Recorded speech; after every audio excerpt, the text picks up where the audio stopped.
Assalamualaikum and a very warm welcome. You're watching Good Morning Public with me और आप public मुझे कहती है सुहा अफजल। मेरे साथ स्क्रीन शेयर करते हैं हरमीत सिंह, उनके पास चलते हैं। लेकिन उनके पास जाने से पहले आपको पता है कि कुछ ऐसे डिनर्स होते हैं आपकी अपनी फैमिली में, फैमिली गैदरिंग में, जो कुछ ऐसी मेमोरीज बनाते हैं जो कि हमेशा हमें याद रहती है। और कुछ ना कुछ ऐसा अच्छा इवेंट अगर घर में हो रहा हो तो हम मेमोरेबल उससे बनाने की कोशिश करते रहो, हमें रेस्ट ऑफ द लाइफ याद रहता है। लेकिन अगर हम सियासी मंजरनामे की बात करें तो जनाब घर के साथ साथ बाहर में भी, यानी बाहरी की सियासत जो है उसमें भी कोई ऐसे इशाइये और डिनर हैं जो कि अब तारीख रकम करने जा रहे हैं। आपको पता है कि कल की अगर हम बात करें अलीम खान की तरफ से दिए गए इशाये की, जिसमें 100 से ज़ायद पीटीआई के एक्स अरकान जो हैं उन्होंने शिरकत की, और शिरकत करने के साथ साथ एक बाकायदा इस्तेहकाम पाकिस्तान के नाम से पार्टी अनाउंस करती गई। इसके अलावा कल की हैपनिंग में आपको पता है कि आसिफ अली जरदारी भी ऑन स्क्रीन रहे, मेन स्ट्रीम मीडिया पर आप उनको देखते रहे। और टॉप ऑफ दी ऑल आपकी फॉर्मेशन कमांडर कॉन्फ्रेंस, जिसके बाद एक इलामिया फौरी तौर पर सख्त इलामिया ISPR की जानिब से जारी किया गया, जिसमें यह कहा गया है कि अब 9 मई यानी यौम स्याह, जिसे यौम स्याह के तौर पर मनाया जाएगा, उस दिन होने वाले वाक़यात के जो मंसूबा साज हैं या मास्टरमाइंड है उनके खिलाफ आईनी हाथों से निपटा जाएगा। अब इशारा किसकी तरफ हो रहा है, कैसे हो रहा है, किस तरह से ट्रायल होंगे, मिलिट्री कोर्ट्स में क्या क्या केसेस कब कब चलेंगे और क्या क्या सजाएं हैं जो तजवीज़ की जा रही हैं। लेकिन इस कॉन्फ्रेंस के हवाले से हम डिटेल से बात करेंगे, हम इन तमाम चीज़ों के बारे में बात करेंगे। लेकिन पहले चलते हैं इस्लामाबाद, हरमीत सिंह को प्रोग्राम में शामिल करते हैं जो कि हमारे से स्क्रीन शेयर करते हैं। आपको ज़्यादा इंतजार नहीं कराएंगे because you want him to come on screen. So good morning from Lahore studio, Harmeet. How are you? जी अस्सलाम वालेकुम, सत श्री अकाल, गुड मॉर्निंग। सोहा, आपने तो फरमाया कि अगर हम देखें चाहे वो डिनर हो, लंच हो, मॉर्निंग के टाइम आपका ब्रेकफास्ट हो, तो गुफ्तगू और बातें वही सियासी, क्योंकि मंजरनामा वही है और यही सूरत हाल आजकल 24 आवर हम यही बातें करते रहते हैं और स्क्रीन पर भी यही बातें चल रही है। सोशल मीडिया भी अगर आप ट्विटर पे जाती हैं, फेसबुक पे जाती है, तो यही गुफ्तगू का सिलसिला चलता रहता है। लेकिन आपने तो फरमाया जिस तरह बातें की जा रही थी कि फ़ौज में दराड़े हैं और फ़ौज में बहुत सारी चीज़ें बटी हुई हैं, लेकिन कल की जो फॉर्मेशन कमांडर्स कॉन्फ्रेंस थी ये साल में एक दफ़ा होती है, और कल का जो पैगाम दिया गया है वो बड़ा सख्त किस्म का है, जिसमें 2 टोक पैगाम है कि जो 9 मई के साने में शामिल हैं तो उनको कैफर किरदार तक पहुँचाया जाएगा। और ख़ासकर बात ये भी की गई है, जो इशारा दिया गया, जो मास्टर माइंड है उसको भी कटहरे में ला के खड़ा कर दिया जाएगा। लेकिन दूसरी बात जो आपने की कि JKT जो है वो इस वक्त बड़े ख़बरों में भी हैं, और कल हमने देखा कि वो चेहरे जो इमरान खान साहब के आसपास मंडलाते थे और वफादारी के गुण गाते थे, तो कल हमने उनको झुकते हुए जहांगीर तरीन के सामने देखा और फिर उनकी बातचीत खुली हुई थी। और जिस तरह जो डिनर था और जिसमें ऐलानात किए गए, तो इसमें कोई शक नहीं कि एक पार्टी जो इस्तेहकाम पाकिस्तान के नाम से अब आ गई है। और उसके साथ साथ अगर बात की जाए, लेकिन ये एक बहुत बड़ा थ्रेट है मैं समझता हूँ कि नून लीग के लिए, और कहीं ना कहीं नून लीग को, क्योंकि पंजाब में अगर पाकिस्तान तहरीक इंसाफ के साथ अगर किसी कोई कंपटीशन में है तो वो है नून लीग, और नून लीग के लिए अचानक इस किस्म की पार्टी का सामने आना, और वैसे भी तो इसमें कोई शक नहीं कि पीपल्स पार्टी और नून लीग के दरमियान बहुत सारी चीज़ों पर बहुत सारा तनाव है।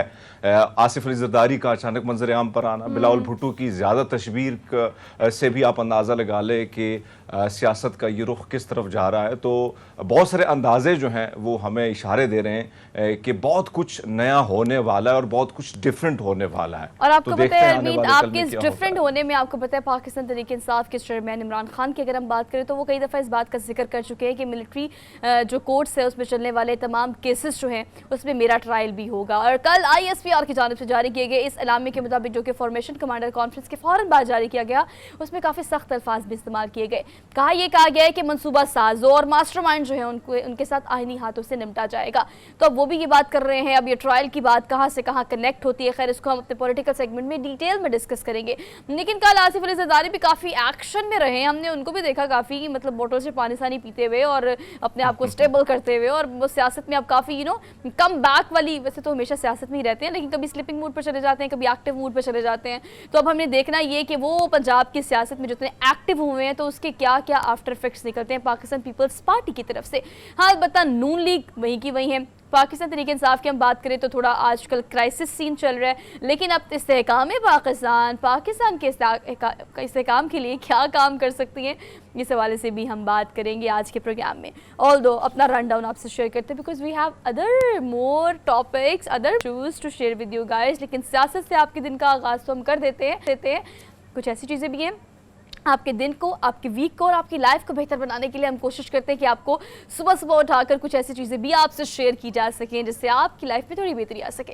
सो टॉप स्टोरीज पे टॉप ऑफ द ऑल हम सियासत को डिस्कस करने के बाद कुछ ऐसी इंस्पिरेशनल स्टोरीज आपको सिखाएंगे, बताएंगे, दिखाएंगे जिससे आप सीखेंगे कि यस, अल्लाह का शुक्र अदा करना चाहिए हर हाल में। बसारत से मेरू में एक नौजवान है जिससे आज आपकी मुलाकात करानी है अपने शो में, और वो उसके पास ऐसे खुदादाद सलाहियतें मौजूद हैं कि कहते हैं ना कि अगर आप में एक चीज़ की कमी हो तो उसकी जगह अल्लाह ताला आप में बहुत सारी मजीद खूबियां भी पैदा कर देते हैं। बिल्कुल, बहुत सारी खूबियाँ होती हैं इंसान में। अगर आप एक कमज़ोरी को अपनी कमज़ोरी नहीं बनाते, एक कमी अगर आपको लगता है कि ये कमी है तो उसको कमज़ोरी नहीं बना के आप आगे बढ़ते हैं तो बहुत सारी खूबियाँ आपके आसपास मंडलाती रहती है और उससे आप फ़ायदा उठा सकते हैं, और ये आपको करना चाहिए। तो रोज़ाना की बुनियाद पर अपना एनालिसिस करने के बाद अल्लाह का शुक्र अदा करना, इस हवाले से एक रिपोर्ट है जो कि हम आपसे शेयर करेंगे। आगे बढ़ेंगे और कुछ हमने खेल के मैदान से ऐसी खबरें शामिल की हैं जो बग़ैर किसी एक्सक्यूज़ के, बग़ैर किसी गिले के, वो बच्चे जो स्ट्रीट फुटबॉल क्लब से जिनका ताल्लुक़ है या स्ट्रीट फ़ुटबॉल की अगर हम बात करते हैं तो हम लियारी के बच्चों की बात करते हैं, हम पाकिस्तान के मुख्तलिफ़ शहरों में फ़ुटबॉल के दीवाने बच्चों की बात करते हैं जो कि बग़ैर किसी ऑर्गेनाइजेशन के, फेडरेशन के, अपने बल पर मेहनत करते हैं, काम करते हैं, और अब ये नॉर्वे में होने वाले टूर्नामेंट में पहुँच चुके हैं। आप देखें कितनी सख्त मेहनत, इनसे को इनकी जर्नी पूछे ना तो फंड से लेके, प्रैक्टिस से लेके, ट्रेनिंग से लेके हर चीज़ का इशू होने के बावजूद भी they are now in Norway tournament, और हरमीत ये उसके लिए क्वालिफाई कर। वैसे अगर आप बात करें ना, अगर हम देखें ख़ासकर लियारी के बच्चे देखें या गिलगित बल्तिस्तान के बच्चे देखें जो मैंने बहुत करीब से देखे हैं और जिस तरह उनकी परफॉर्मेंस है, तो मेरे ख्याल में अब कोशिश जिस तरह की जा रही है, और छोटे बच्चे पिछली दफ़ा भी एक अच्छी परफॉर्मेंस और हमने फ़ख्र भी हमें है इनकी, और फिर फीफा की जानिब से इनको नंबर 1 करार देना, ये भी बहुत बड़ी बात है कि नामुनासिब हालात में बच्चे आगे बढ़ रहे हैं। तो मेरे ख्याल में टैलेंट बहुत है और टैलेंट को खोजना और टैलेंट को आगे पॉलिश करके आगे की तरफ लेके जाना, ये बहुत बड़ा काम है जो मुख्तलिफ इदारे कर रहे हैं। और इसके साथ साथ आपको पता है टॉप स्टोरीज में कुछ ऐसी चीज़ भी होती है जो कि हमारी पर्सनालिटी फॉर्मेशन के लिए बहुत ज़्यादा ज़रूरी होती है। तो आपकी पर्सनालिटी में जो चीज़ कम है, जो चीज़ ज़्यादा है, उसको बैलेंस करना, पैरेलल चीज़ों को लेके चलना, इसके लिए एक टॉपिक आज का ऐसा टॉपिक है जो हमारी रोज़मर्रा ज़िंदगी का आप समझे कि एसेंशियल पार्ट ही बनता चला जा रहा है। बिकॉज हमें लगता है कि गुस्सा जो है वो हर चीज़ का हल है।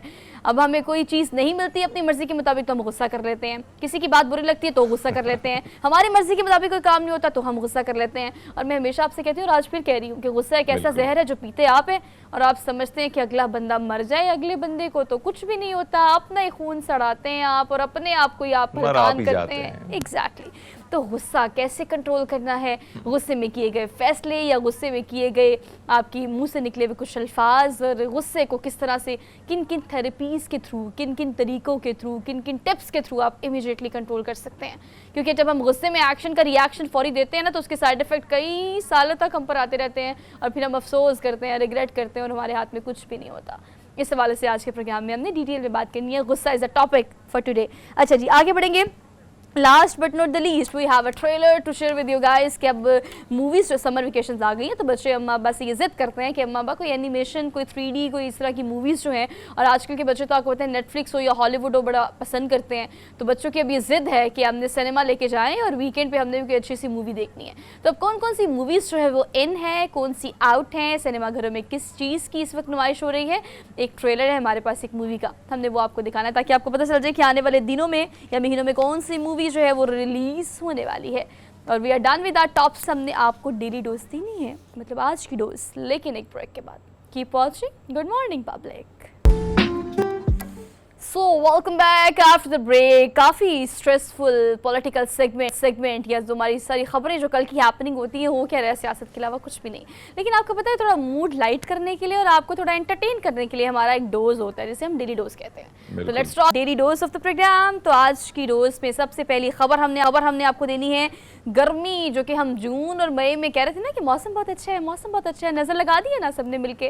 तो अब देखिए मौसम ज़रा गर्म हो गया है, लेकिन इस गर्म मौसम में आपको आपको पता है जहाँ पर इंसानों को हम इतनी टिप्स देते हैं कि भी आप सर ढांप के बाहर जाएं, ठंडे मशरूबात का इस्तेमाल करें और बिला ज़रूरत घर से बाहर इतनी धूप में ना निकलें, और बड़ी सारी बातें करते हैं हम, लेकिन आपको पता है जहाँ पे इंसानों को इतनी प्रॉब्लम होती है इतनी ज़्यादा गर्मी से, वहाँ पे जानवर भी, आपको पता है हमें इसके लिए वैसे ये खबर या ये डेली डोज आपको देने से पहले मैं बता दूं कि मेरे घर में इस चीज़ का खास एहतमाम किया जाता है। आप भी अपने अंड से ऐसा कुछ ज़रूर करें, मतलब अपने घर में कोई भी आप इस तरह की एक बर्तन में आप पानी रख सकते हैं, आप बाजरा रख सकते हैं, कुछ इस तरह की चीज़ें जो कि जानवरों को इस गर्म और शदीद मौसम में कोई ठंडक दे सके या उनके लिए पीने के पानी का कोई इंतज़ाम आप कर सके। तो खैर ये प्यासी गुलहरी है जिसकी वीडियो बड़ी वायरल हुई हुई है।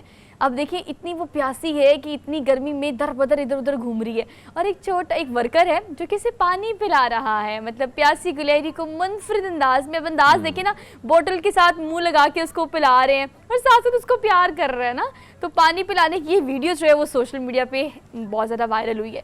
तो ये देखिए इससे मैसेज मिलते हैं हरमीत दो, एक तो जानवरों के लिए पानी का एहतमाम करें, आप पूरा इंतजाम करें, दूसरा आपने इस गर्मी में जानवरों का बहुत ज़्यादा ख्याल रखना है। वो देखिए वो कितनी प्यासी है, बार बार पानी। बहुत अच्छी बात है सोहा, आपको याद होगा, बल्कि हम माजी में अगर थोड़ा सा जाते हैं, और माजी में हमारे हर घरों में ये ट्रेंड हुआ करता था, जो नस्ल दर नस्ल ये चीज़ें शिफ्ट भी होती थी कि बाजरा रखा जाता था, चावल रखे जाते थे, गंदम जो है वो बहुत सारी चीज़ें ऐसी रखी जाती थी, रोटी के छोटे छोटे टुकड़े करके हमारे जो वालिदैन थे वो बाहर रखते थे ताकि जो वहाँ पे जानवर है वो खा सके, या परिंद चरिंद जितने भी हैं। लेकिन ऐसे में मुझे याद है कि 2021 में शदीद किस्म की गर्मी आई थी, और आपको याद होगा कि इस्लामाबाद और मुख्तलिफ इलाकों में, बहुत सारे पहाड़ी इलाकों में जो है आग भी लगी थी, और उस गर्मी की वजह से, बारिश ना होने की वजह से, क्योंकि उमूमन हम जब भी शाम का वक्त होता है तो ट्रेल 5 की तरफ जाते हैं वॉक के लिए, तो ट्रेल 5 में मुझे याद है कि हालांकि वहाँ बहुत ज़्यादा चरिंद परिंद और बहुत सारे जानवर पाए जाते हैं,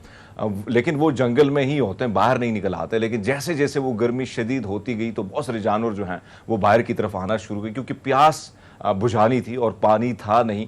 तो फिर उसके बाद ये हुआ कि बड़े इंतजामात की, और सोशल मीडिया भी काफ़ी उसके हवाले से एक मुहिम चली। सो आपने दुरुस्त फरमाया कि ख्याल रखना चाहिए, क्योंकि गर्मी अगर शदीद है तो इसमें इंसानों के साथ साथ उन जानवरों को भी ख्याल रखा जाए जिनको पानी नहीं मिल रहा।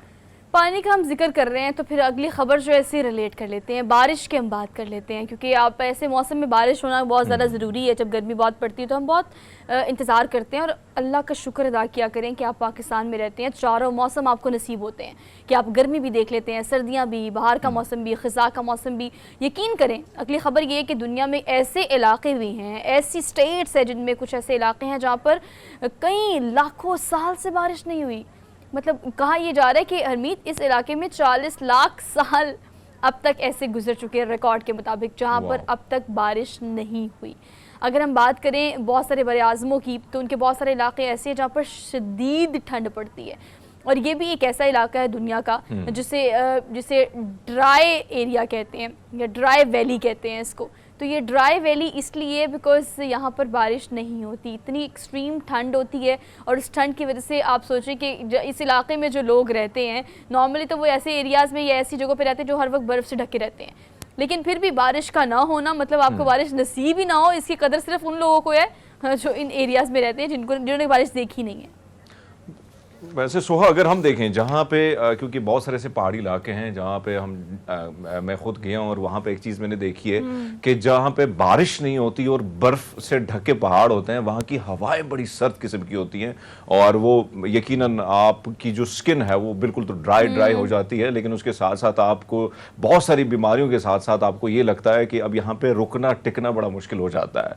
वैसे इसमें कोई शक नहीं है कि कुदरत का एक निज़ाम है, और उस निज़ाम से थोड़ी बहुत सारी चीज़ें जो हैं वो अगर हट के चली जाती हैं तो यकीनन वो निज़ाम दरहम बरहम हो जाता है। और यही वजह, ये जो तस्वीर हम देख रहे हैं तो इसमें जो हवाएं चल रही हैं वाकई में वो एक भारी भी हैं, और फिर वहाँ पे बारिश का ना होना तो ठंडक, क्योंकि एक तरफ बर्फीले चोटियाँ हैं, वहाँ से ठंडी हवाओं का रुख इस तरफ होता है, और जैसे ही बारिश हो जाती है तो बहुत सारी चीज़ें जो है वो ठीक भी हो जाती है, और कहीं ना कहीं वो ठंडक जो होती है उसमें भी कमी आ जाती है। और हरमीत आप देखिए, आप हवाएं चलने की बात करें, 200 मील फी घंटा की रफ्तार से हवा चलती है यहाँ पे, और इसको ड्राई वैली इस एरिया को कहते हैं। और आपको पता है इतनी तेज़ हवाएं चलने की वजह से हवा में नमी का तनासुब जो है वो बहुत कम हो जाता है, और जब वो कम हो जाता है तो फिर बारिश नहीं होती।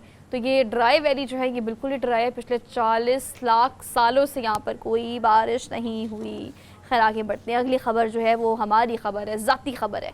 लेकिन आपको पता है अब इस अगर ये देखिए नोट 4 ही हमने आपको दिखा दिया, 2 रुपए का ये इंटीक नोट है। पता नहीं हरमीत बाजी ने इसको एक्सपीरियंस किया है या नहीं किया, लेकिन आपको पता है कि ये पाकिस्तानी 2 रुपए मालियत का करेंसी नोट जो है वो नाकाबिले यकीन कीमत पे बराए फ़रोख्त है। क्यों? क्योंकि जो चीज़ मिलती नहीं है वो नायाब हो जाती है, और नायाब हो जाए तो हम उसको नीलाम कर देते हैं, नीलाम कर देते हैं तो फिर हम उसको अच्छे खासे पैसों में नीलाम करते हैं। हरमीत 5 लाख रुपए इसकी कीमत।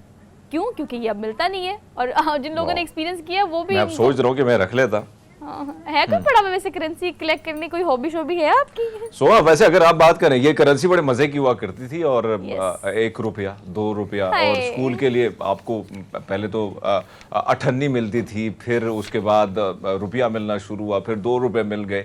लेकिन 2 रुपए की अगर बात करें, ये वो वाला वक्त था कि हमारी करेंसी बड़ी हैवी किस्म की थी, और यहाँ से मेरी फैमिली जब हिंदुस्तान जाया करती थी तो बड़ा खुश होते थे, इसलिए कि यहाँ से जो हम करेंसी लेके जाते थे वहाँ से हमें डबल पैसे जो है वो मिलते थे, और यही खुशी। और आज देखें वो सारी चीज़ें बड़ी बदल गई, बड़ी तेज़ी से सूरत हाल बदल गई है, लेकिन इस 2 रुपए की का मिलना, और फिर वैसे खासकर ईद के दिनों में बड़ा इंतज़ार होता था, चाहे वो हमारी विसाखी होती थी, आप लोगों की ईद आती थी, तो उसमें 2 रुपए का मिलना बहुत बड़ी खुशी होती थी। और वैसे भी अगर हम देखें बचपन में ज़्यादातर आपका फोकस ये होता है कि आप जाएंगे, चॉकलेट्स लेंगे, ये लेंगे, वो लेंगे, तो मेरे ख्याल में ये इसका नायाब होना और दोबारा मंजरेआम पर आना, तो हम सोचते हैं कि बचपन में हमने बड़े बहुत ज़्यादा हमें 2 रुपए 1 रुपया जो मिलता था तो रख लेते, आज कीमत बड़ी कमाल की मिल जाती है। और आपको पता है हरमीत, अब जो कीमत है मतलब हमारी करेंसी की, तो अगर हम बात करें अभी 5 रुपए के सिक्के की, हम 2 रुपए के सिक्के की बात करें, 10 रुपए का भी, और इसके अलावा आप जो नोट हैं, हमने तो खैर 10 रुपए के नोट की भी अगर हम बात करें तो आजकल उसकी वैल्यू भी और उसकी भी इस्तेमाल बहुत कम हो गया है ना। मतलब हमने कई सारी मीम्स देखी होंगी, आपने भी सोशल मीडिया पे, 1000 रुपए का नोट या 5000 का नोट अगर आप एक दिन में उसका छुट्टा लेते हैं तो आपको पता है शाम तक 100 रुपया भी नहीं बचता आपके पास। वैल्यू ये है चीज़ों की, तो मैं तो इसको बहुत फील करती हूँ। लेकिन ये जो है 1949 में, मतलब आज़ादी के बाद की हम अगर बात करें तो उस वक्त इस नोट को इस्तेमाल किया जाता था। आप देखिए उसके ऊपर बादशाही मस्जिद बनी हुई है, और ये जो है ऑब्वियसली बैंक दौलत पाकिस्तान, जो कि बेसिक आप देखते हैं कि हर आज के नोटों पे भी ये कुछ ऐसी जो तहरीर लिखी होती है। और अब तो पिक्चर्स काफ़ी चेंज हो गई हैं ना। अब तो रिसेंटली एक और पिक्चर ऐड हुई है, हमारे 4-5 लीडर्स में से एक और लीडर को भी ऐड किया इसके अंदर। तो खैर अब काफ़ी चेंज हो गया। अब जो नोट है ना उसको संभाल लें, मुझे लगता है आने वाले चंद सालों में आप भी कोई नीलाम कर सकते हैं इस तरह 5-10 लाख का इस तरह का नोट। आगे बढ़ते हैं, अगली खबर पर चलते हैं। अगली खबर देने से पहले ना हमें अफसोस करना चाहिए, अफसोस इस बात का कि बेसिक हेल्थ प्रोटोकॉल्स तो हमारी हेल्थ सिस्टम का हिस्सा है नहीं, जो एक आम सिटीज़न ऑफ पाकिस्तान का बेसिक राइट है। फिर अगर आप पैसे देके कोई इलाज मुआवजा कराते हैं या डॉक्टर्स पर रिलाई करते हो तो फिर ये हो जाता है आपके साथ। फैसलाबाद से आपको खबर देते हैं जहाँ पर टांग की मरीज़ा का पित्ते का और पित्ते की मरीज़ा का टांग का ऑपरेशन हो गया। अब मैं बताती हूँ क्यों। अब ये वैसे मुझे अफसोस है इस बात पे, लेकिन एक खबर याद आ गई, इस पे मैं कमेंट्स करूंगा, आप कंटिन्यू करें। ये हंसने वाली बात है भी और खबर भी ऐसी है, लेकिन मैंने आपसे कहा कि प्रोग्राम इस खबर को देने से पहले कि हमें इस पर अफसोस भी करना चाहिए। अब अंदाजा करें कि ऐसा हुआ क्यों। फैसलाबाद से खबर हम आपको दे रहे हैं जहाँ पर दरअसल दोनों खवातीन का नाम सेम था। अब डॉक्टर को मुझे लगता है कि ऑपरेशन करते वक्त भी समझ नहीं आया कि उसका पित्ता तो ठीक है, ये मतलब क्या कर रहा हूँ मैं, और जिसकी टांग खोल दी उसकी टांग तो ठीक है, मैं क्यों कर रहा हूँ ये ऑपरेशन। मतलब लाइक मैं ये समझती हूँ कि डॉक्टर्स की नाअहली, जिन्हें हम मसीहा कहते हैं, क्या करें अब हरमीत, क्या करें। बिल्कुल सोहा, आप सिंध के मुख्तलिफ इलाकों में जाएं, सिंध के कराची के गली कूचों में मैंने अथाई डॉक्टर बहुत ज़्यादा देखे हैं, और जो वार्ड बॉय होते हैं वो डॉक्टर बने होते हैं। इसी तरह गांव देहातों में भी ये सिचुएशन होती है।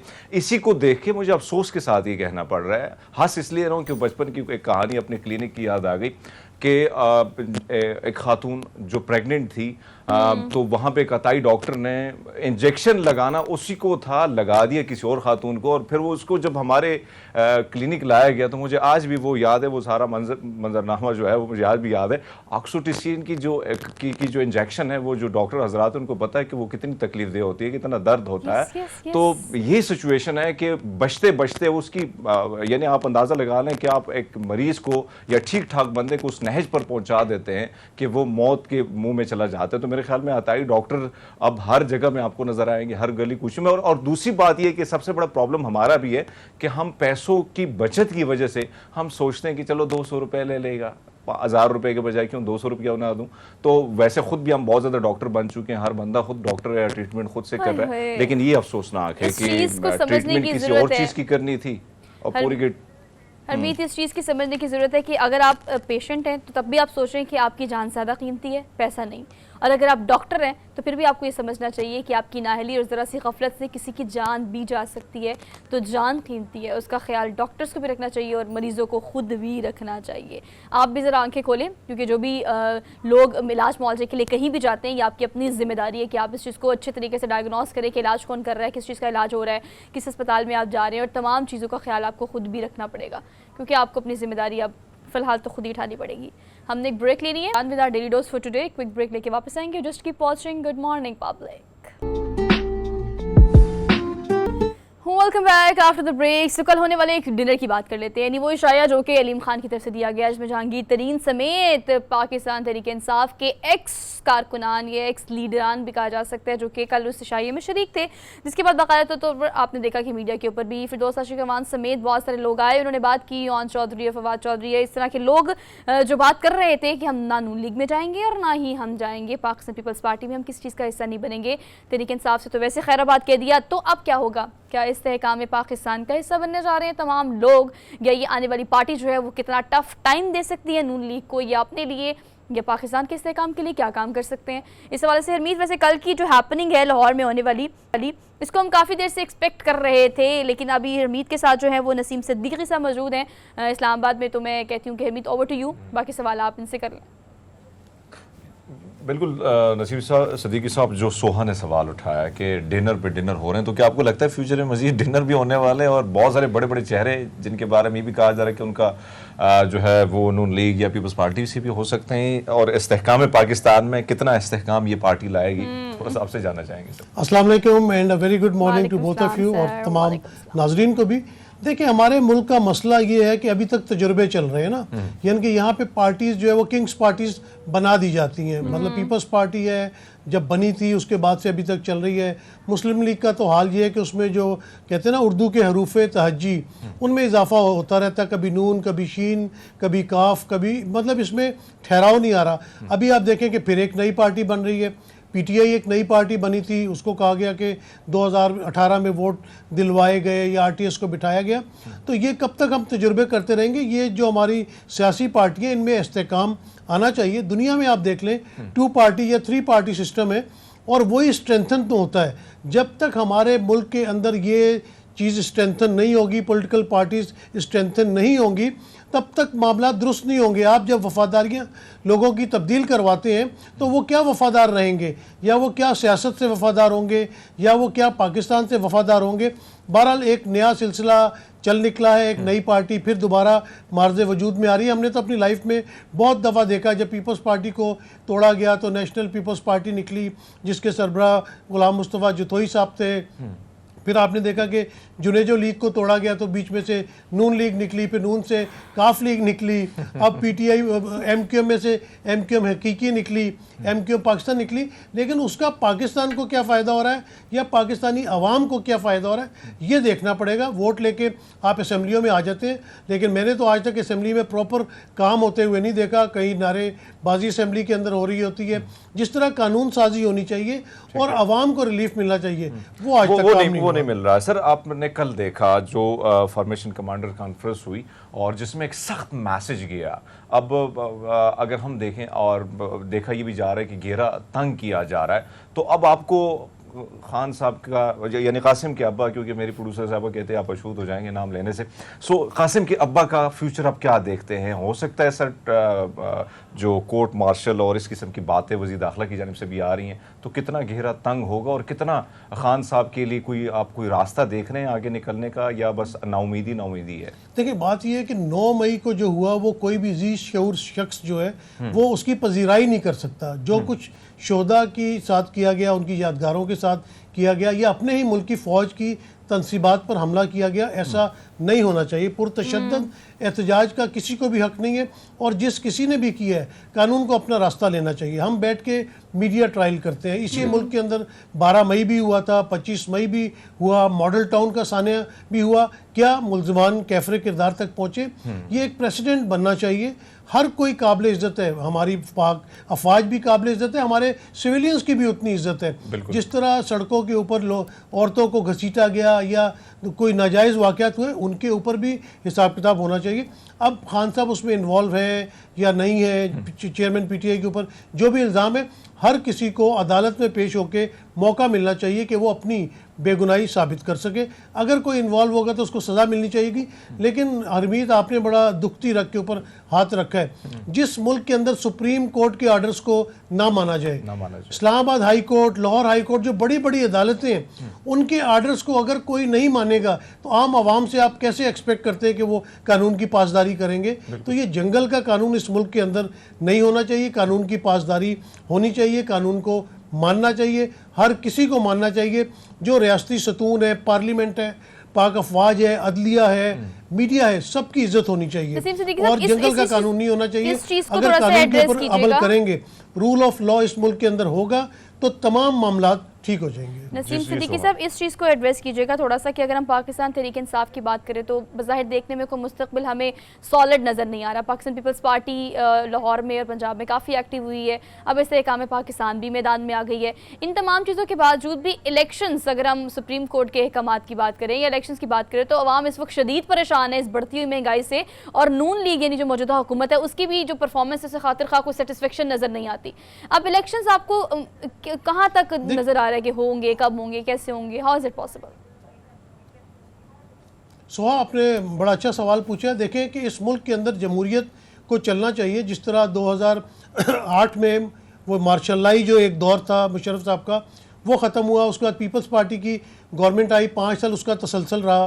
फिर मुस्लिम लीग नून की गवर्नमेंट आई, 5 साल का तसलसल उसमें रहा। जब जमहूरी अमल जो है वो चलता रहता है तो उसमें बेहतरी आती है। आप देखें कि पिछले साल अप्रैल में जिस तरह तरीके अदम एतमाद आई थी, गो कि वो आइनी तौर पे आई थी, लेकिन उसके बाद से आप देखें कि मुल्क में कितने हालात ख़राब हुए। पीडीएम की गवर्नमेंट जो वादे करके आई थी वो कोई चीज़ नहीं संभाल सकी। लोग असल में फ्रस्ट्रेशन में इतने ज़्यादा थे कि आपने देखा है कि महंगाई इतनी बढ़ गई है, फिर उसके साथ साथ बेरोज़गारी भी बढ़ गई है। तो लोग अपने बच्चों का पेट कैसे पालें, बच्चों को अपना तालीम कैसे दिलवाएं, ये फ्रस्ट्रेशन बढ़ती चली जा रही थी। फिर जिस तरह पीटीआई चेयरमैन के कहने के ऊपर पंजाब और खैबर पख्तूनख्वा की असम्बलियों को तहलील किया, गो कि वो मेरी नज़र में वो अच्छा फैसला नहीं था। अगर वो तसलसल बरकरार रहता तो शायद हालात भी बेहतर ठीक है। नसीम सिद्दीकी साहब, थैंक यू सो मच। और आपकी तरफ से जो हमने क्रक्स निकाला है वो ये कि अवाम फिलहाल जो भी सूरत हाल है, वो इस्तेहकाम पाकिस्तान हो, नून लीग हो या पाकिस्तान पीपल्स पार्टी हो, अवाम का कौन सोचेगा, अवामी मुफाद का कौन सोचेगा? और अवाम इस बात से शदीद परेशान है,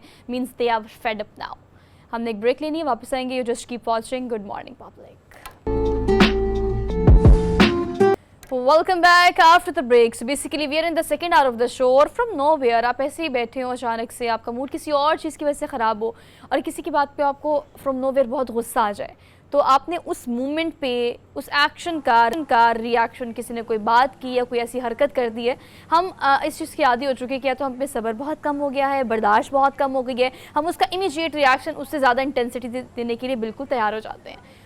मतलब गुस्सा तो कैसे कहते नहीं, नाक पे बैठा हुआ है, हमारे नाक, आँख, कान, हर जगह हमारा गुस्सा बैठा हुआ है। मतलब बहुत कम हम आजकल लोगों को देखते हैं कि बहुत बाअखलाक तरीके से हम बात करें, किसी की बात को डाइजेस्ट कर लें, किसी की बात को बर्दाश्त करके दरगुजर कर लें। ये सारी चीज़ें हमें पता है कि हमने ये करनी है लाइफ में, लेकिन हम नहीं करते इसकी प्रैक्टिस। क्यों? क्योंकि हमारे अंदर बर्दाश्त ज़ीरो हो गई है। अब ये जो गुस्सा है वो क्या क्या आपसे गुस्से में फ़ैसले करवा लेता है, बाद में आपको उस पर मासिवा पछतावे के और कुछ नहीं होता। लेकिन if you talking about these little tips, जिससे आने वाला गुस्सा, चाहे वो किसी भी चीज़ की वजह से हो, किसी भी इंसान या रिश्ते की वजह से हो, आपने उसको इमीडिएटली कैसे कैटर करना है, इस पर आज के प्रोग्राम में हम बात करेंगे, ताकि आप इस चीज़ को घर पे अपने वर्क सर्कल में प्रैक्टिस कर सकें। और इस पर बात करने के लिए मोहम्मद तैयब हमारे साथ मौजूद हैं, मेंटल हेल्थ काउंसलर हैं, और इस हवाले से हमें काउंसलिंग इनकी जो है वो बहुत अच्छी और प्रोडक्टिव इस हवाले से भी होगी, बिकॉज आपको इस चीज़ की हर जगह बहुत ज़्यादा ज़रूरत है, ख़ासतौर पर अपनी वर्क प्लेस पर। अच्छा Tayyab, thank you so much for being here. कैसे हैं आप? अल्हम्दुलिल्लाह मैं ठीक हूँ। तो ये एक प्रॉब्लम ये होती है ख़ास तौर पे घर में, तो चलें आपके अम्मा बाप को बर्दाश्त कर लेते हैं, आपके मूड स्विंग्स भी और आपके गुस्से को भी। वर्क प्लेस पे हमें बड़ी ज़रूरत पड़ती है इस चीज़ की कि how to control your self towards your colleagues और समटाइम योर बॉस। तो आपको जब गुस्सा आ जाता है, जो कि एक नेचुरल है आदत है, उसे कैसे इमीडिएटली कंट्रोल किया जा सकता है? अच्छा, सबसे पहली बात यह है कि गुस्सा आपको आ गया, ये आ जाता है जब भी Natural है आपके ना? साथ कोई अनजस्ट ट्रीटमेंट होगा आपको आ जाएगा गुस्सा। कुछ जायज़ वजह आते हैं, कुछ जायज़ नहीं भी है, मैं उन पे ज़रूर बात करना चाहता हूँ कि जो आपके मिजाज की वजह से गुस्सा आता है, बाहर की वजह से गुस्सा नहीं आता। लेकिन गुस्से का इजहार आपने क्यों किया, ये पहली आपकी गलती है। इसमें सबसे पहली बात समझने की ये है कि जब भी आप गुस्से का इजहार करेंगे आपको कीमत चुकानी पड़ेगी। आपको अंदाज़ा नहीं है कि आपको कितनी कीमत अपने गुस्से की वजह से चुकानी पड़ती है। सिर्फ ये एनालिसिस कर लेना कि मैं जब भी गुस्सा कर रहा हूँ तो मेरा रिलेशनशिप ख़राब हो रहा है, मेरी जॉब अपॉर्चुनिटी ख़राब हो रही है, रैपो मेरी ख़राब हो रही है, मेरी रेप्यूट ख़राब हो रही है और इसके साथ जुड़ी हुई मेरी जॉब अपॉर्चुनिटीज़ हैं। तो जब मैंने गुस्से का इजहार कर दिया और मैं बार बार ये कर रहा हूँ तो उसका नतीजा बिल्कुल ख़राब हो जाएगा हमारे पास। तो इमीडिएट उसका तरीका यह है कि आप इजहार में ना लाएं। मैं ये नहीं कह रहा कि अंदर रख लें, अंदर से भी डिसॉल्व किया जा सकता है। अच्छा, दूसरी बात ये समझने की है मुझे गुस्सा क्यों आता है। जस्ट एक सिंपल टेक्निक समझने की है। जब नतीजे मेरी मर्जी के मुताबिक नहीं आएंगे तो मुझे गुस्सा और आएगा। जब लोग मेरी मर्जी के मुताबिक बिहेव नहीं करेंगे तो मुझे अच्छा नहीं लगेगा। मुझे ये समझने की जरूरत है ये तो पॉसिबल ही नहीं है कि कोई आदमी 100% मेरी मर्जी के मुताबिक बिहेव करे। Possible वो नहीं। मेरी बहन नहीं कर सकती, अम्मी नहीं कर सकती, अब्बू नहीं कर सकते, मैं नहीं कर सका, मैं अपनी तवक्कुआत पे पूरा नहीं उतरा। और फिर इतनी बड़ी मैं है कि मैं अपनी पसंद के मुताबिक बंदों के बिहेवियर भी देखना चाहता हूँ, सारे निज़ाम को सुलझे हुए देखना चाहता हूँ। और अच्छे और बाखलाक लोगों का क्या मसला है, क्योंकि आप सुलझ गए हैं तो रिजल्टेंटली यू वांट कि एवरीवन एल्स सुलझ जाए। यूं नहीं होता ना, ये यानी आपके घर में तरबियत हुई है, आप सही थे, आप अच्छे तरीके से बाहर निकल आए। ये आपको क्यों लगा कि जब मैं बाहर निकलूंगा कि बाहर भी सारों की तरबियत हुई होगी? ओवरऑल तो नहीं लाइफ हुई है। प्रॉब्लम्स हो रहे हैं, उनका एनवायरनमेंट हो रहा है, उनकी अपब्रिंगिंग हो उनके रहा है। अम्मी अब्बू हो रहे हैं ना, वो अम्मी अब्बू जिनको हर वक्त बच्चे ने गुस्सा करते देखा है, जिनके घर का निजाम है गुस्से को एग्रेशन में मैनिफेस्ट कर दो। भाई आप गुस्सा है ना, आप एंगर को समझे ना, वो आपके अंदर एक कैफियत पैदा हुई है। आपने बड़ी अच्छी बात की, मैं आपकी बात को इसलिए भी सेकंड कर रही हूँ कि गुस्सा जब आपको आता है ना तो आपने सिर्फ ये समझना है कि जो अगला बंदा है वो मेरे जैसा नहीं है। मतलब अगर मैं काम हूँ और अगर मैं अपने हर चीज़ पे परफेक्ट नहीं, कम से कम अच्छा करने की आप पे कोशिश काम करती होया हूँ। हुआ है ना, आपके अम्मी अबू थे, आपकी स्कूलिंग थी, आपका मिजाज था, आपने बुक्स पढ़ी हैं, आप इवॉल्व कर रहे हैं, आप रोज लर्न कर रही हैं, साथ में आप प्रोग्राम करती हैं, तो आप एक टॉपिक को खुद भी एक्सप्लोर करके लेकिन आती हैं। ये हम नहीं करते। तो बाहर देखिए, नहीं ना हो रहा। सवाल मेरा आपसे यही है कि आप ये कह रहे हो कि गुस्सा जब आपको आता है तो आप अगले बंदे की जगह पे जाके देखो कि वो जो है वो कहाँ से आया है, उसका बैकग्राउंड क्या है, वो किस आजकल सर्कमस्टांसेस में है, क्या उसकी लाइफ में व्हाट ही और शी इज सफरिंग फ्रॉम। उस वक्त हम उसकी जगह पे जाके नहीं देखते, यही तो इसलिए नहीं देख सकते कि हम रिएक्टिव हो गए हैं। हमने अपने माइंड, देखिए हमारा जो माइंड है ना वो एडिक्टेड है और वो कंपल्सिव है इस तरफ रुझान रखने में कि रिएक्ट कर दो। क्योंकि हम देखे वो इम्पल्सिव रिएक्शन है, यूं जानवर करते, मैंने पत्थर मारा उसने टांग मारी, क्योंकि हमने अपने ऊपर काम नहीं किया। देखें उसने बदतमीजी की, ये स्टिमुलस है, अब मैंने रिस्पॉन्स तो देना है, इसके दरमियान में मैं कहाँ हूँ? जो बदतमीजी मैंने आगे से करनी है बिकॉज हम कह रहे हैं कि उसने बदतमीजी की है, भाई वो है, ये मैं हूँ। मैं उसके लेवल पे आके लड़ूंगा तो मैं बहुत छोटा आदमी हूँ, मैं 2% के आदमी के साथ लड़ाई में कैसे पड़ सकता हूँ? हरमीत को ना बहुत कम गुस्सा आता है। इस टॉपिक में ना हम टिप्स हरमीत से भी ले सकते हैं, वो इसलिए बिकॉज हरमीत ने इस चीज़ पे बहुत ज़्यादा काम भी किया हुआ है। हरमीत आपको क्या लगता है कि क्या टिप्स ऐसी हैं जिससे आप गुस्सा कंट्रोल कर सकते हैं? Because I feel you are very calm. नहीं सोहा, आपने दुरुस्त फरमाया, मैं तईब साहब के साथ एग्री करता हूँ कि भाई गुस्सा जो है वो किसी सूरत में आ सकता है, ऐसा नहीं है कि गुस्सा नहीं आता, गुस्सा आता ज़रूर है और उसके मुख्तलिफ फैक्टर हैं। लेकिन तईब साहब ने बड़ी अच्छी बात की कि बहुत सारी चीज़ें अगर हम देखें, हमने बहुत सारे लोगों का बैकग्राउंड देखा है, जब उनके घरों में माँ बाप या कुछ ऐसे स्कूलिंग आपकी हो जाती है तो गुस्सा आता ज़रूर है और फिर वो फैक्टर उनमें भी पाया जाता है। तईब साहब इसमें कोई शक नहीं है, गुस्सा आना और बहुत सारी ऐसी ये कम से कम नेचुरल है। उसी बार भी बात कर रहे थे कि कम से कम गुस्सा आना, जैसे आपने कहा, ये नेचुरल है। Now come to the point again because I want some solutions to share with my audience और जो भी लोग पब्लिक हमें देख रही है। टेक्निक्स होती बहुत सारी techniques. I just want you to update about techniques कि क्या हो सकता है कि इमीडिएटली हमें नहीं पता वो किस बैकग्राउंड से, हमें गुस्सा आ रहा है और हमें आ रहा है, हाउ टू कंट्रोल। अच्छा, इसका सबसे पहला तरीका ये है कि हम अपने रिस्पॉन्स को रोकें। स्टार्ट में ये बहुत मुश्किल होगा, स्टार्ट में ऐसे लगता है कि मेरे पे ना पहाड़ जो टूट गया है, जो हाँ ज्यादती हो रही है। अच्छा, ये हमारा एक पर्सनल व्यू भी हो सकता है। अगर मेरी ईगो बड़ी होगी ना, मैं बार बार हर्ट हूँगा, मुझे लगेगा मेरे साथ ज्यादती हो रही है, या मैं नार्सिसिस्ट हूँ तो मेरे तो वैसे ही ईगो टूटती रहेगी, वो कमेंट करेगा तो मैं जो टूट जाऊंगा। तो आपके लिए सबसे पहले इंटरप्रिटेशन चेंज जो है वो करनी है। जो भी वाकया हुआ है आपने उसे परसीव कैसे किया, ये आप हो। वो एक वाकया हुआ है उसने बदतमीजी किया। यू नीड टू अंडरस्टैंड कि लोग बदतमीजी करते हैं, एक सिंपल थॉट उसको डिफ्यूज भी कर सकती है। अच्छा, लोगों के लिए ना बिहेवियरल काम करना आसान है, कॉग्निटिव चेंजेस लोग बड़ी मुश्किल से लाते हैं। आप उस जगह को छोड़ के चले जाएं। आप ये देखिएगा कि मिसाल के तौर पे अगर आपको कहा जाए कि आपको जब गुस्सा आए और आपका उस वक्त का रिस्पॉन्स और 24 घंटे बाद का रिस्पॉन्स सेम होगा, आपका रिस्पॉन्स नहीं सेम होगा। आप एक बात को समझें कि गुस्सा अकल को हाईजैक कर लेता है। जब आप गुस्से में होते हैं अकल आपकी डिसफंक्शनल होती है, सारी पागलों वाली अलामतें उस वक्त जाहिर हो रही होती हैं। आपके जो फैसले होते हैं वो आपके गले पड़ जाएंगे। आपने गुस्से में आके बोल दिया मैं जा रहा हूं तो जॉब तो आपकी चली गई है। आपने गुस्से में आके, मैंने बहुत से केस देखे जहां पे लड़का मुझे बता रहा है बस मैं गुस्से में आया, मैं 3 दफा उसे कह दिया आई डिवोर्स यू, बस मैं गुस्से में आया।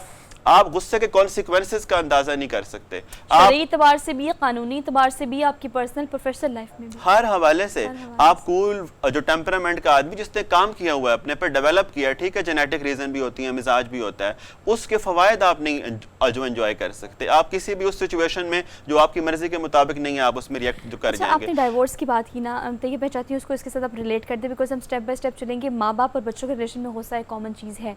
माँ बाप करते हैं लेकिन कहा जाता है कि बच्चों पर गुस्सा नहीं करना चाहिए, उनको प्यार से समझाना चाहिए। लेकिन हम अज़दवाजी ज़िंदगी की अगर बात करें, बिकॉज इसको हम रिलेट कर सकते हैं डाइवोर्स रेशो से, जो कि बढ़ती चली जा रही है, बहुत बढ़ गई है। अब मियाँ बीवी आपस में दो मुख्तलिफ पर्सनालिटीज़ हैं। औरत को हमेशा गुस्सा आता है एक मर्द की मुख्तलिफ हरकत पे, या वो दोस्तों के साथ जा रहा है, या वो अपनी अम्मी अब्बू की बात मान रहा है, मेरी बात नहीं मान रहा।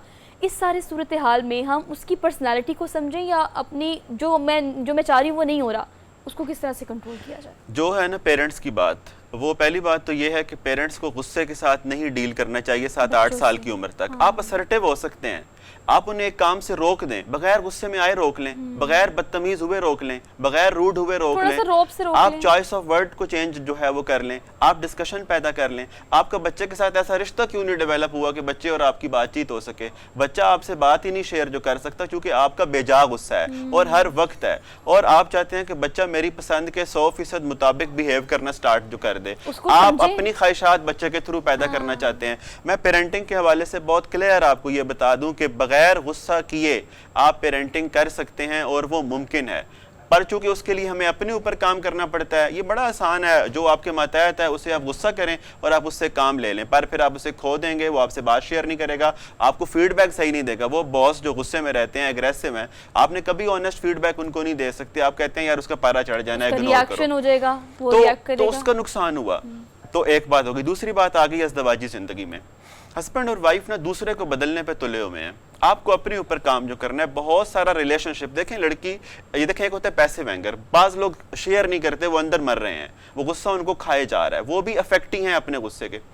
अब वो लोग जो ये मामला आ रहा है अज़दवाजी लाइफ में, आपको दूसरे को समझने की जरूरत है, अपने ऊपर काम करने की जरूरत है। वो एकदम नहीं बदलेगा। आप ये देखें, एक लड़की, आप बहन भाइयों के अम्मी अबू सेम थे, आप में तो फर्क जो है वो अभी तक रहा है। 5 बच्चे, पांचों एक दूसरे से पांचों बिल्कुल यूनिक मॉडल हैं। हाँ। अब एक लड़की या एक लड़का किसी और घर से बन के आया है, डिफरेंट वैल्यूज के साथ, डिफरेंट सिस्टम के साथ, डिफरेंट नॉर्म्स के साथ, इवन टेबल मैनर्स में इतना फर्क होता है कि पहले पहल तो लड़के लड़की देखते रहते हैं, वो तो चाय ऐसे पीता है, मुझे तो ये फील होता है, मुझे तो वो फील होता है। तो अगर आपको अपने से डिफरेंट मैनरिज्म नहीं पसंद, एटिकेट नहीं पसंद, बंदा नहीं पसंद, मिजाज नहीं पसंद, अखलाक नहीं पसंद, माइंडसेट नहीं पसंद, तो आप में एक्सेप्टेंस नहीं है।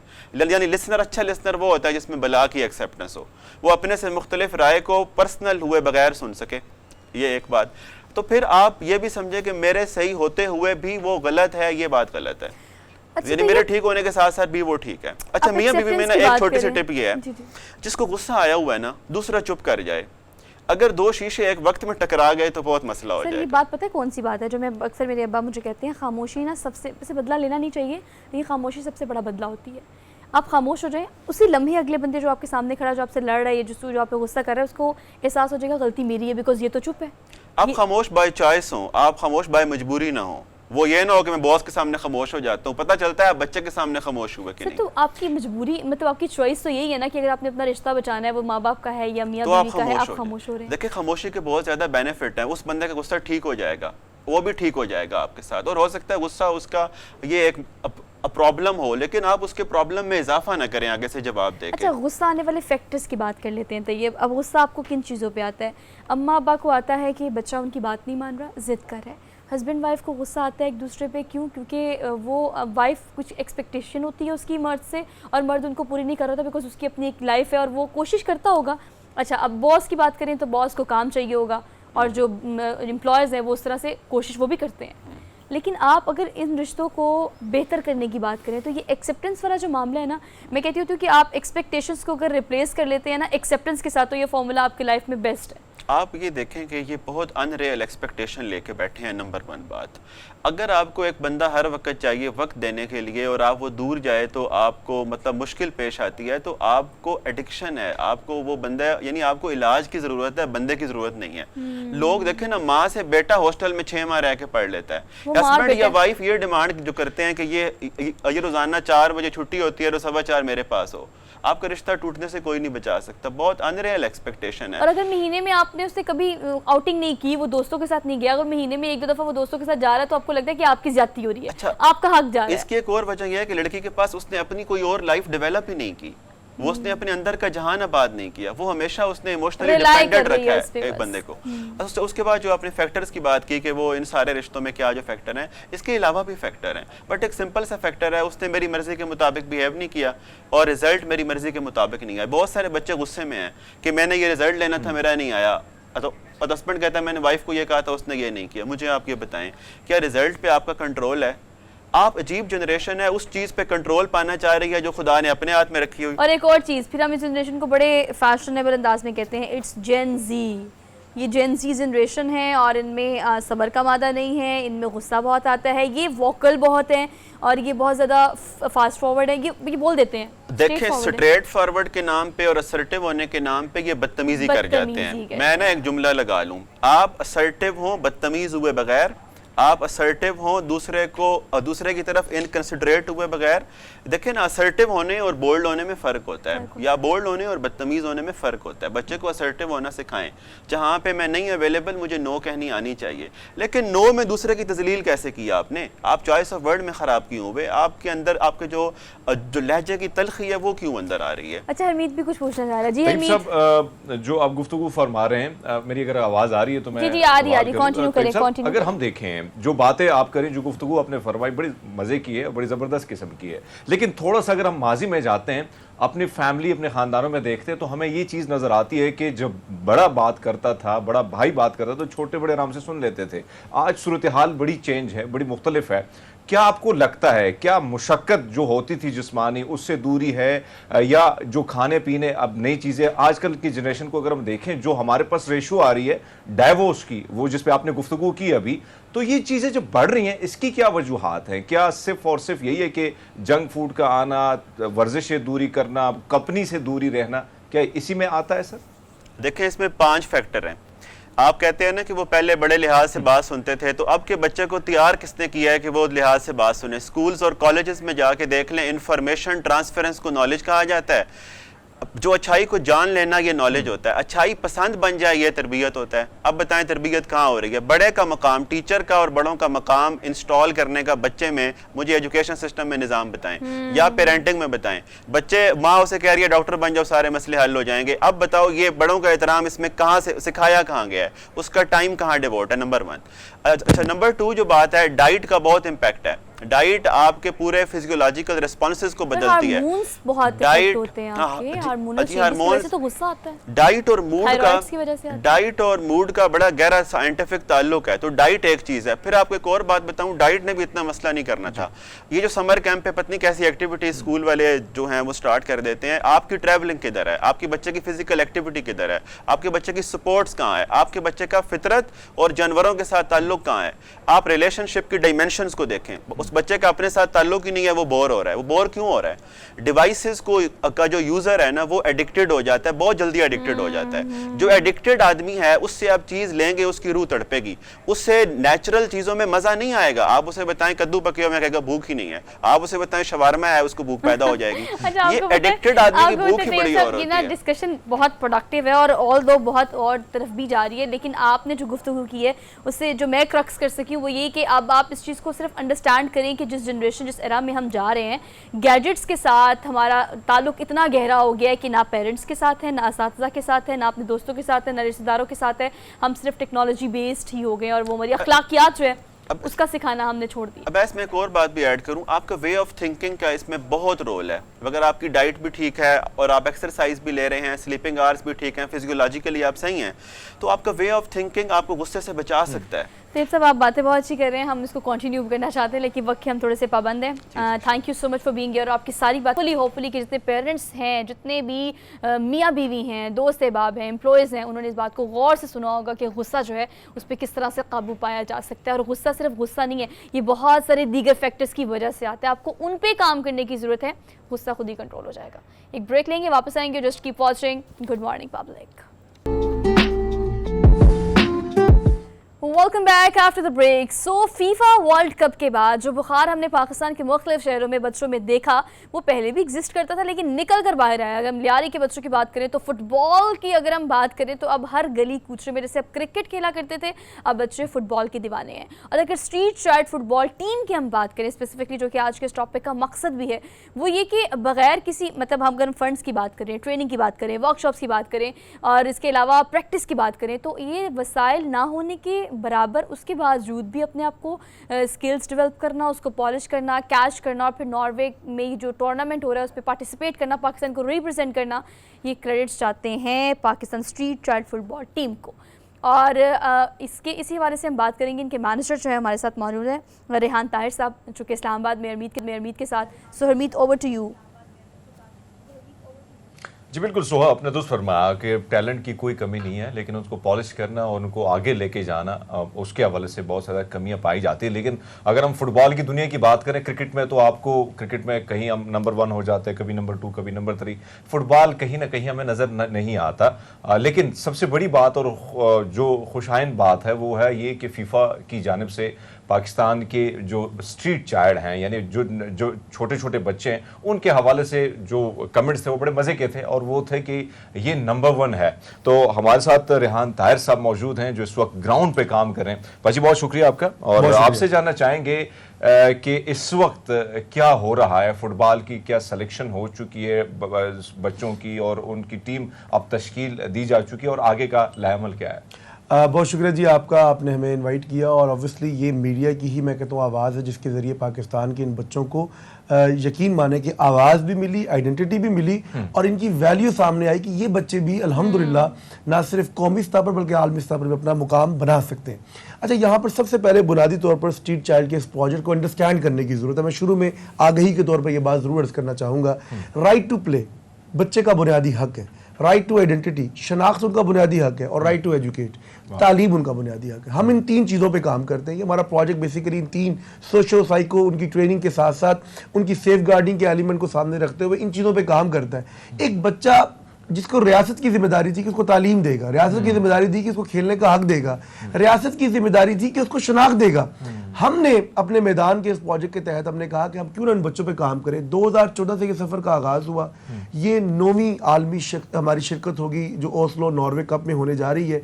इसमें आपको याद होगा पब्लिक टीवी ने लास्ट टाइम में बड़ा अप्रिशिएट किया था, हम आपके प्रोग्राम्स में भी आए, जिसमें कतर में होने वाले आलमी फुटबॉल वर्ल्ड कप से पहले स्ट्रीट चाइल्ड वर्ल्ड कप हुआ। उस स्ट्रीट चाइल्ड वर्ल्ड कप में 28 टीमों में हमने दूसरी पोजीशन हासिल की, रनर अप टीम रही पाकिस्तान की।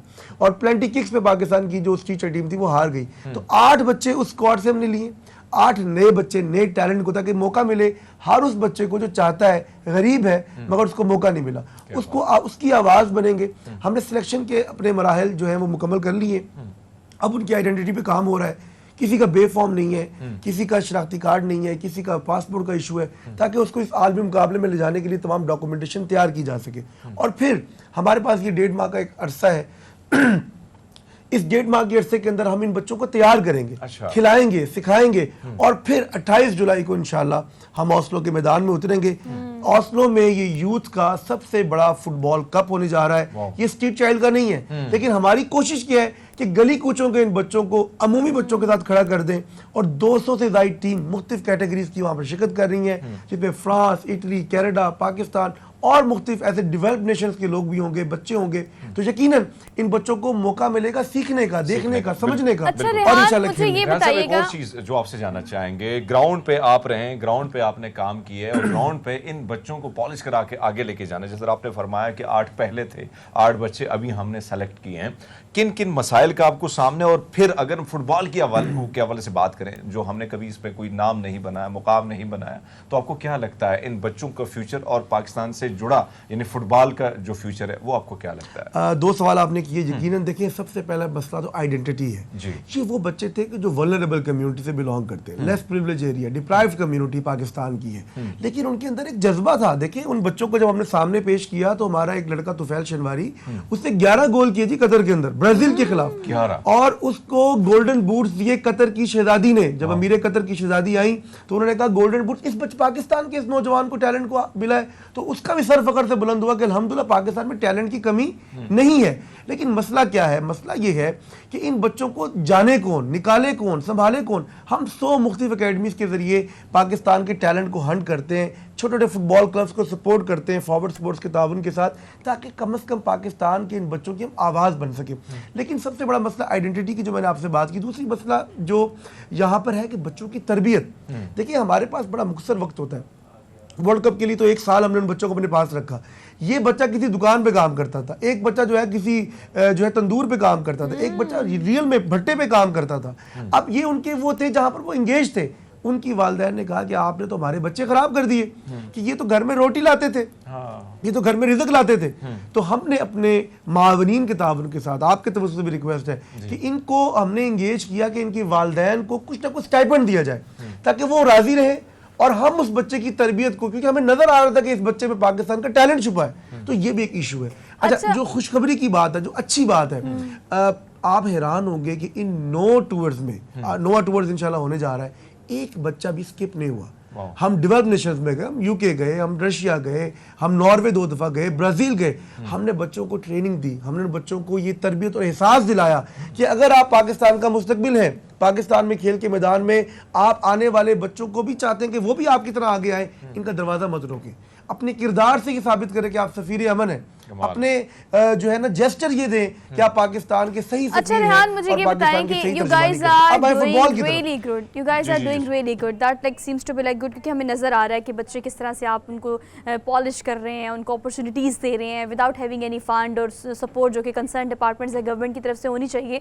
लेकिन रेहान, मुझे ये बताएगा कि अगर हम फीफा वर्ल्ड कप की बात करें, अगर हमारे प्लेयर्स इतने कैपेबल हैं, हाउ फार वी आर, आपको क्या लग रहा है कि कितना दूर है हमारा ये सफ़र, जिसमें अगर मैं अपनी बात करूँ तो मेरी यूनिवर्सिटी में, मेरी क्लास में अपने 5 फुटबॉलर थे और वो 100% स्कॉलरशिप पे यूनिवर्सिटी में एडमिशन लिया उन्होंने। They are playing like anything, वो बहुत अच्छा खेलते हैं।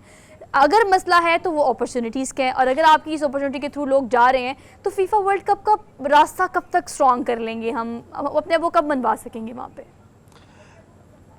देखिए, मैंने कल भी ये बात की, पहले तो मैं वो बाद में इंशाल्लाह फुटबॉल के ऊपर आऊँगा, वो ज़रूरी एलिमेंट है कि हम फुटबॉल पे क्यों तरबियत देते हैं, लेकिन मैं इसका जवाब पहले आपको दे दूँ। देखिए, बात तनकीद की आ जाती है, लेकिन वो है कि रास्ते की तारीकियाँ माना कि मुश्किल है, मगर जुगनुओं को रास्ता तो याद होना चाहिए। मैं आपको अर्ज करूँ कि देखिए, सच्चाई सच्चाई सच्चाई, हमारे टैलेंट की कमी नहीं है, लेकिन हमारे यहाँ उन लोगों की कमी है जो सच्चे लोगों को ऊपर लाने नहीं देते। अभी ये जो चैंपियन लीग हुई, अभी इससे पहले आपने देखा जो अभी जो एशियन गेम्स हुई, सैफ गेम्स हुई, हम किस किस बड़ी बड़ी उम्र के नौजवानों को ओलंपियन बना के पेश कर रहे होते हैं। ये मुल्क में टैलेंट के साथ ज्यादती नहीं है, गद्दारी नहीं है मुल्क के काज के साथ, कि आप उन लोगों को सामने लेकर आना चाहते हैं कि जो पाकिस्तान का टैलेंट ही नहीं है, और आप हम जैसे इदारों के साथ, हम जैसे लोगों के साथ दिन रात इस पे काम कर रहे हैं।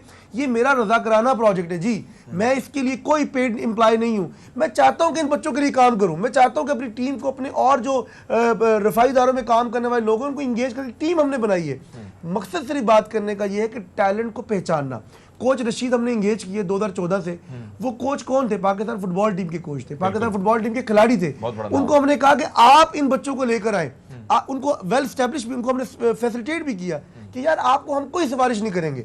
हम नहीं चाहते कि मेरा रिश्तेदार नॉर्वे चला जाए, मैं नहीं चाहता कि मेरा रिश्तेदार यूके चला जाए। हमारे तो ख्वाहिश ये होती है ना कि सेक्रेटरी साहब के जानने वाले जाएंगे, हमारे ये बड़ा तलख जुमला है। मैं आपको हैरानगी से बात बताऊं, 2022 के वर्ल्ड कप में मैं मावन खुसूसी वज़ीर पाकिस्तान से मिला, मैं खेलों के वजीर से मिला। मैंने कहा मुझे एक मैदान दे दें।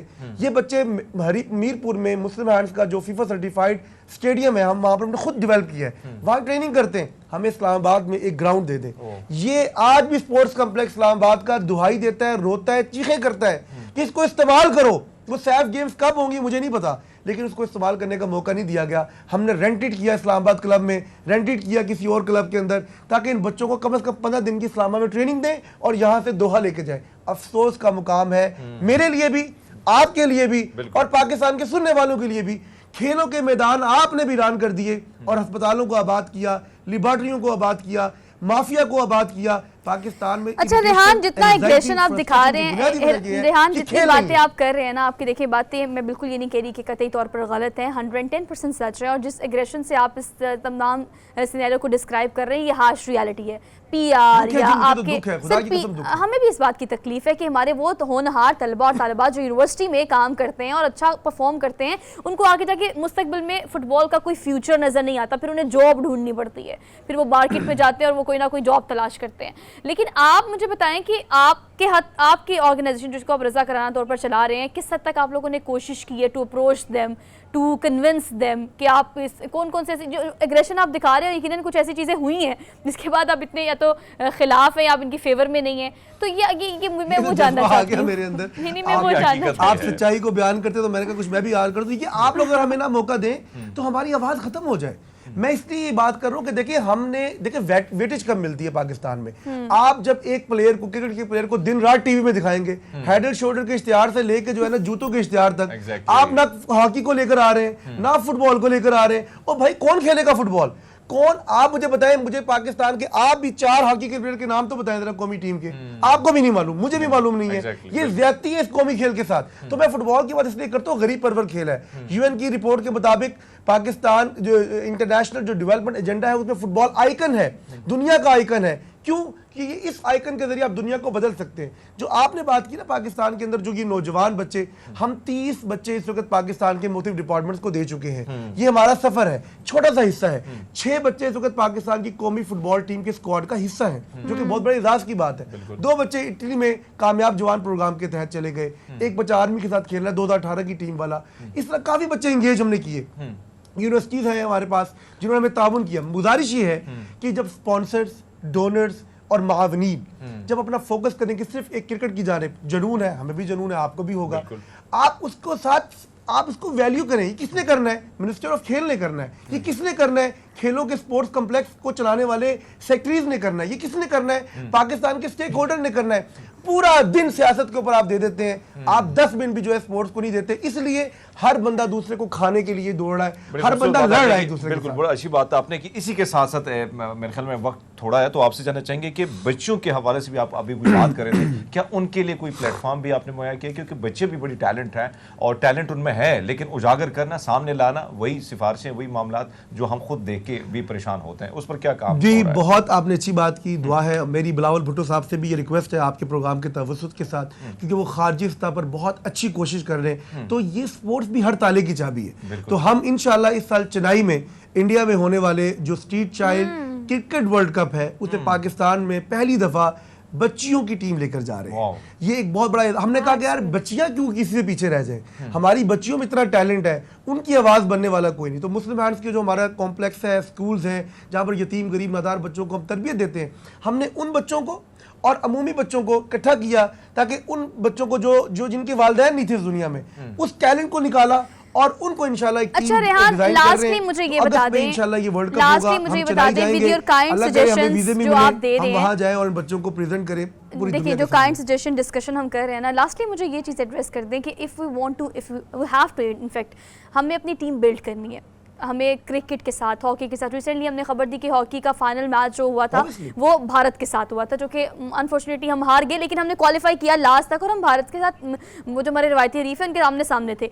अगर आप फुटबॉल की बात करें तो how we can build our own team, किस तरह से रिकग्नाइज कराया जा सके ताकि आने वाले अगले सालों में हम भी फीफा का हिस्सा हों? आपको क्या पाथवे लगता है to convince our concern departments? देखिए इस पे सबको मिलके काम करना पड़ेगा। देखिए अभी भी अगर हम ये काम कर रहे हैं तो मावनीन के साथ मिलके कर रहे हैं, हम इंडिविजुअल कुछ भी नहीं है। हाँ। हमें आप जैसे मावनीन जो है ना उनकी सपोर्ट अल्हम्दुलिल्लाह हासिल है। हमारे साथ और बहुत सारे स्पॉन्सर्स भी मौजूद हैं जो इन बच्चों को, मैं एक दोस्त है उनका नाम लेना नहीं चाहता आपके सामने, लेकिन मैं उनको सल्यूट पेश करता हूँ जब उन्होंने कहा कि यार ये कौम के बच्चे मैं इतने बड़ी बड़ी चीज़ों को स्पॉन्सर करता हूँ, तो क्यों ना मैं इन बच्चों को स्पॉन्सर करूँ जो गरीब का बच्चा है। मैं खुद गरीब था, आज अल्लाह ने मुझे दे दिया, साहिबे हैसियत बना दिया, तो मैं इन बच्चों को सपोर्ट करूँगा। मुझे ऐसे लोग दरकार हैं, मुझे ऐसे अहबाब दरकार हैं। देखिए, जब हम इन बातों को, इन खिलाड़ियों को मौका देंगे, इनको सपोर्ट करेंगे, इनकी टिकट, ट्रैवल जो हमारे एक्सपेंसेस हैं माजूर के साथ, जो इनके वहां पर जाने वाले खराजात हैं, हम इनको सपोर्ट करेंगे, इनको मौका, ये खेल सकेंगे। अच्छा रेहान, आप बगैर बिल्कुल किसी ठीक कह रहे हैं कि टेंशन के ये खेलेंगे मिलके ना, और मिलकर पाकिस्तान ही का नाम हम रोशन इस करेंगे। तो चीज हमें को मिलके सोचना होगा, मीडिया को, तमाम स्टेक होल्डर्स को, तमाम जो हमारे स्पोर्ट्स के इदारे हैं पाकिस्तान के, वफाकी वजीर जो खेल हैं, उनसे मेरी रिक्वेस्ट है, शीदा फातिमा ख्वाजा मावन है नौजवानों की, उनसे मेरी गुजारिश है, और बच्चों के लिए काम करने वाली जो तंजीमात हैं, और जो आखिर में हमारे पाकिस्तान के रियल स्टेट के बहुत बड़े बड़े नाम हैं, मेरी उनसे भी गुजारिश है कि आए, जुड़े इस काम के लिए। ठीक है Rehan, thank you so much for being बात। और आपको पता है कि आपकी सारी बातों में एक चीज़ बिल्कुल ठीक है, मिलकर एक सिस्टम है जो कि पूरी दुनिया में चलता है, गवर्नमेंट प्राइवेट पार्टनरशिप। ये वो चीज़ें हैं जिसके थ्रू मेरे ख्याल से मामलात काफ़ी हद तक हल हो सकते हैं, और रिसर्च भी यही कहती है पूरी दुनिया में ये सिस्टम जो है बहुत ज़्यादा कामयाब भी है कि अगर हमारी हुकूमत माशी बदहाली का शिकार है, बहुत सारे क्राइसिस हैं, तो उसके बावजूद मुखैर हज़रात बड़ी तादाद में अगर बाहर आएंगे तो मिल के गवर्नमेंट प्राइवेट पार्टनरशिप से इन बच्चों को पूरी दुनिया में पहचान दी जा सकती है, जो कि अल्टीमेटली पाकिस्तान की पहचान होगी। सो हमें इस सिस्टम पर या इस पूरे फॉर्मूले पर काम करना चाहिए। आपसे अब चाहिए हमें इजाज़त, इंशाल्लाह आपसे कल मुलाकात करेंगे। आपने अपना बहुत सारा ख्याल रखना है। कल नए टॉपिक, नए इश्यूज़ के साथ हम हाजिर होंगे। आपका फीडबैक ऑन ऑफर मिलता रहता है। If you want to add something in the show, you can tag us on social media. हमें दीजिए इजाज़त, अल्लाह हाफ़िज़।